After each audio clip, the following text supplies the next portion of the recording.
And cup ഉയർത്താൻ പോകുന്നതും അനുമോളായിരിക്കുമെന്നാണ്. ഇത്രയും entertainer of Bigg Boss season ഇതിനേക്കാളും കുറച്ചും കൂടിയും പോപ്പുലാരിറ്റിയും അതുപോലെ തന്നെ സപ്പോർട്ടും കൂടുതൽ കിട്ടാൻ രുദ്രനിൽ നിന്ന് തിരിച്ചു വന്നിട്ടില്ല. പുള്ളിക്കാരനൊരു ഹേറ്റ് ഇല്ല. അനുമോൾ കപ്പ് എടുക്കും തന്നെയാണ് എനിക്ക് തോന്നുന്നത്. ഓഡിയൻസിന് ഒരു റിയാക്ഷനും, പക്ഷേ at the end of the day ഒരാൾക്കേ കപ്പ് ഉയർത്താൻ പറ്റുള്ളൂ, ഒരാൾക്ക് 50 ലക്ഷം കിട്ടുള്ളൂ. ഹലോ ഗായ്സ്, അപ്പോൾ ബിഗ് ബോസ് വിജയ് ആരാന്നറിയാൻ വേണ്ടിയിട്ട് ഇനി മണിക്കൂറുകൾ മാത്രമേ ബാലൻസ് ഉള്ളൂ അല്ലേ.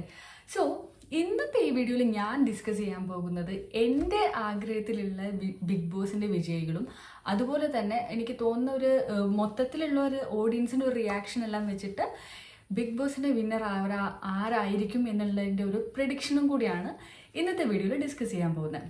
അപ്പം welcome back to my channel.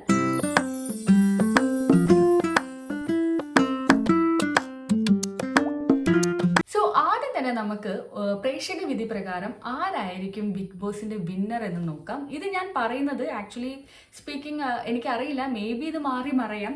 പക്ഷേ ഓഡിയൻസിന് ഒരു റിയാക്ഷനും അല്ലെങ്കിൽ എന്താ പറയുക പൊതുവേ ഉള്ള ഒരു ഫാൻ ബേസും നോക്കിയിട്ടാണ് ഞാൻ ഈ ലിസ്റ്റ് പറയുന്നത്.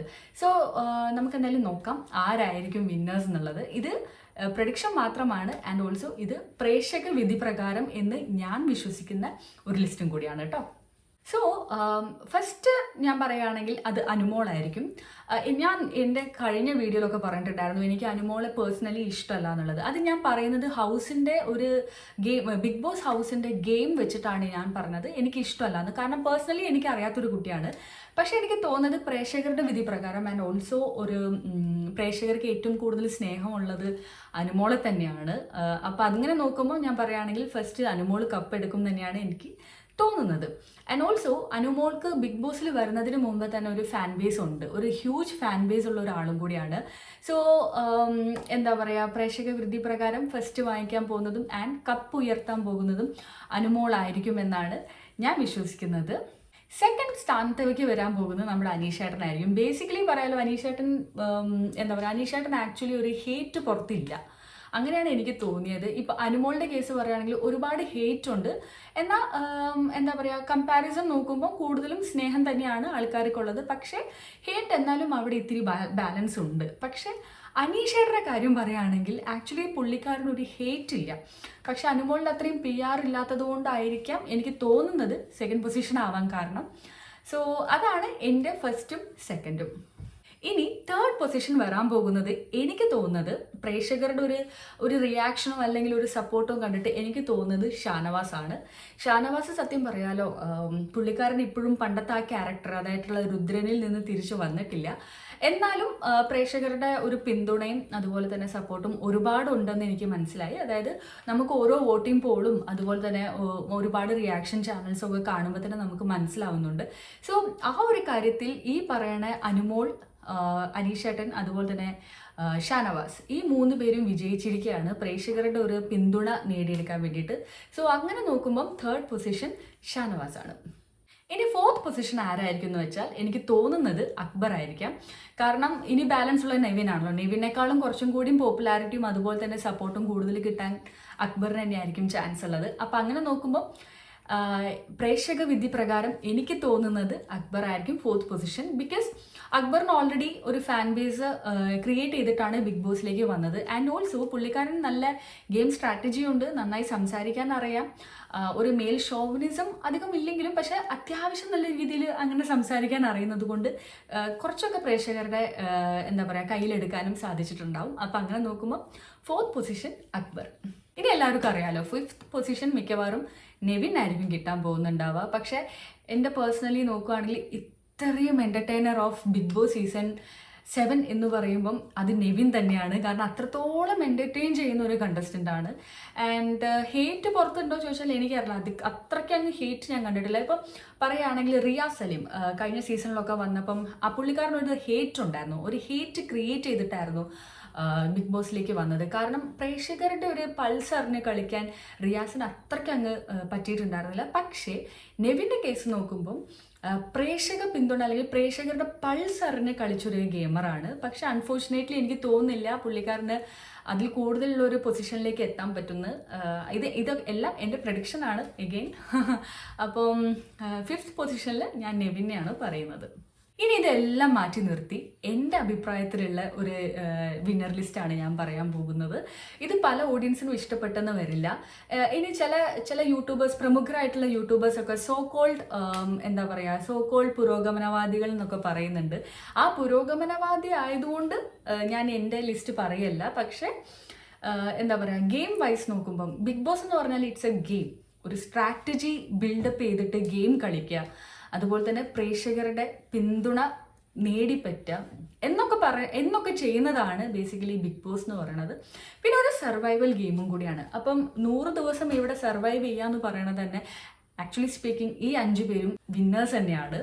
പക്ഷേ at the end of the day ഒരാൾക്ക് കപ്പ് ഉയർത്താൻ പറ്റുള്ളൂ, ഒരാൾക്ക് 50 ലക്ഷം കിട്ടുള്ളൂ. അപ്പം അങ്ങനെ നോക്കുമ്പോൾ ഡിസേർവിങ്, എൻ്റെ ഒരു കണക്ക് പ്രകാരം ഏറ്റവും ഡിസേർവിങ് ആയിട്ടുള്ള വിന്നേഴ്സിൻ്റെ ലിസ്റ്റാണിത്. അപ്പോൾ ഫസ്റ്റ് ഞാൻ പറയുകയാണെങ്കിൽ അത് അനീഷായിരിക്കും. അനീഷിൻ്റെ കാര്യം പറയുകയാണെങ്കിൽ പുള്ളിക്കാരൻ ഈ പറഞ്ഞ പോലെ ഒരുപാട് ഹാർഡ് വർക്ക് ചെയ്ത് പ്രിപ്പയർ ചെയ്ത് വന്നൊരു ആളാണ്. ആദ്യമൊന്നും എനിക്ക് ഈ ബിഗ് ബോസ് ഹൗസിലെ പുള്ളിക്കാരനെ ഇഷ്ടമുണ്ടായിരുന്നില്ല. ബിക്കോസ് എപ്പോഴും ഇങ്ങനെ സംസാരിച്ചുകൊണ്ടിരിക്കും, എപ്പോഴും ഒരു ആവശ്യമില്ലാണ്ട് സംസാരിച്ചുകൊണ്ട് വെറുപ്പിക്കുന്ന ഒരാളെ പോലെയായിരുന്നു എനിക്ക് തോന്നിയത്. But at the end of the day പ്രേക്ഷകർക്ക് എല്ലാവർക്കും അങ്ങനെയുള്ള ഒരാളെയും കൂടി ഇഷ്ടപ്പെടും. കാരണം പുള്ളി ഗെയിം കളിക്കുന്നുണ്ട്, നല്ല സ്ട്രാറ്റജിയാണ് പുള്ളിക്ക്.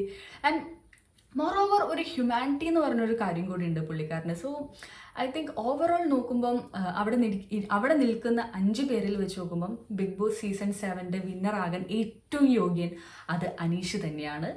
അപ്പം എൻ്റെ ലിസ്റ്റിൽ അല്ലെങ്കിൽ എൻ്റെ വിഷ് ലിസ്റ്റിൽ വിന്നർ എന്ന് പറയുമ്പം അത് അനീഷ് ഏട്ടനാണ്. ഈ സെക്കൻഡ് പൊസിഷൻ നോക്കാം. സെക്കൻഡ് പൊസിഷൻ ഞാൻ പറയുകയാണെങ്കിൽ അത് നെവിനാണ്. കാരണം നെവിൻ്റെ ഗെയിം പ്ലാൻ, നെവിൻ്റെ ഒരു എൻ്റർടൈൻമെൻറ്റ്, ഞാൻ നേരത്തെ പറഞ്ഞ പോലെ തന്നെ നെവിനെ കുറിച്ചിട്ട് പറയുകയാണെങ്കിൽ അത്രത്തോളം പുള്ളി ഡിസേർവിങ് ആണ് സെക്കൻഡ് പൊസിഷൻ അല്ലെങ്കിൽ ടോപ്പ് 3 വരാൻ വേണ്ടിയിട്ട്. പക്ഷെ അൺഫോർച്ചുനേറ്റ്ലി എനിക്കറിയില്ല, നമുക്കിനി കുറച്ച് മണിക്കൂറുകൾ മാത്രമേ ബാക്കിയുള്ളൂ.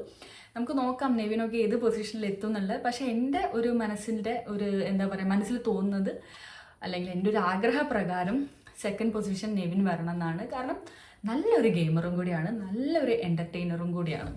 ഇനി തേർഡ് പൊസിഷൻ നോക്കുകയാണെങ്കിൽ ഓക്കെ, എനിക്ക് ഇഷ്ടമല്ലെങ്കിൽ പോലും, അതായത് ഗെയിമുകളൊക്കെ കണ്ടിട്ട് ഇഷ്ടമല്ലെങ്കിൽ പോലും അനുമോളാണ്. വേറെ ഒന്നും കൊണ്ടല്ല, അനുമോൾ 100 ദിവസം ആ ഒരു വീട്ടിൽ സർവൈവ് ചെയ്ത് നിൽക്കുക എന്ന് പറഞ്ഞാൽ അതൊരു എന്താ പറയുക, ചില്ലറ കാര്യമല്ല. നമ്മൾ അപ്രീഷിയേറ്റ് ചെയ്ത് കൊടുക്കേണ്ട ഒരു കാര്യം തന്നെയാണ്. ആ ഒരു കാര്യത്തിൽ അനുമോൾ വിജയിച്ചിരിക്കുകയാണ്. ആൻഡ് ഓൾസോ പ്രേക്ഷക പിന്തുണ നിങ്ങൾക്ക് ഞാൻ പറയേണ്ട ആവശ്യമില്ലല്ലോ, കാരണം അത്രത്തോളം പിന്തുണയുണ്ട്. അത്ര കോൺട്രവേഴ്സി ആയിട്ടുള്ള കാര്യങ്ങൾ പറയുകയാണെങ്കിൽ പോലും she is also deserving to reach in top 3. ഇതാണ് എൻ്റെ ആഗ്രഹപ്രകാരം. പ്രേക്ഷക വിധി പ്രകാരം ചിലപ്പോൾ ഒന്നായിരിക്കാം, പക്ഷേ എൻ്റെ ഒരു കണക്ക് പ്രകാരം ഷീ ഈസ് എന്താ പറയുക, തേർഡ് പൊസിഷനാണ്. ഇനി ഫോർത്ത് പൊസിഷൻ നോക്കുകയാണെങ്കിൽ അത് അക്ബർ ആയിരിക്കാം. അക്ബർ എഗെയിൻ നല്ല കണ്ണിങ് പ്ലെയർ ആണ്, നല്ല സംസാരിക്കാൻ അറിയാം, എല്ലാം ഉണ്ട്. പക്ഷേ എന്നാലും ഈ ഒരു ടോപ്പ് 5 വെച്ച് നോക്കുമ്പോൾ ഫോർത്ത് പൊസിഷൻ ഡിസേർവിങ് അക്ബർ തന്നെയാണ്. പിന്നെ ഏറ്റവും ലാസ്റ്റ് പൊസിഷൻ ഷാനവാസ് ആണ്. ഷാനവാസിന് ഈ പറഞ്ഞ പോലെ ഞാൻ നേരത്തെ പറഞ്ഞില്ല, രുദ്രനിൽ നിന്ന് തിരിച്ചു വന്നിട്ടില്ല.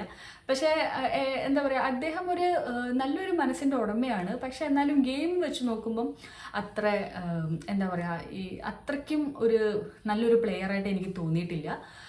പിന്നെ PR-ഉം പ്രേക്ഷക പിന്തുണയൊക്കെ അത്യാവശ്യമുണ്ട്. അതുകൊണ്ട് തന്നെ അദ്ദേഹം 5th പൊസിഷനൊന്നല്ല, എനിക്ക് തോന്നുന്നത് അതിലും വലിയ പൊസിഷനിൽ എത്താനുണ്ടാകും. അപ്പം അങ്ങനെ നോക്കുമ്പം എൻ്റെ ഒരു ലിസ്റ്റിൽ പുള്ളിക്കാരൻ 5th പൊസിഷനാണ്.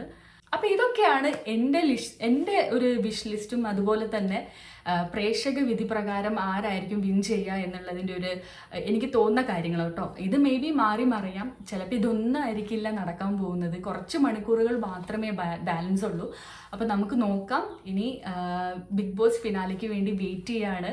അപ്പം ഭയങ്കര എക്സൈറ്റ്മെൻ്റ് ഉണ്ട്. കാരണം കഴിഞ്ഞ വർഷത്തെ എന്താ പറയുക, ബിഗ് ബോസ് സീസണുകൾ പോലെയല്ല. കാരണം ഇവിടെ നമുക്കൊരു വിന്നർ എന്ന് പറയാൻ നമുക്ക് എന്താ പറയുക, ഒരു വിന്നർ ഇല്ല. ആക്ച്വലി ഇപ്പോഴും അനീഷായിരിക്കോ അനുമോളായിരിക്കോ വിന്നർ എന്നുള്ളൊരു കൺഫ്യൂഷനിലാണ് എല്ലാവരും ഉള്ളത്.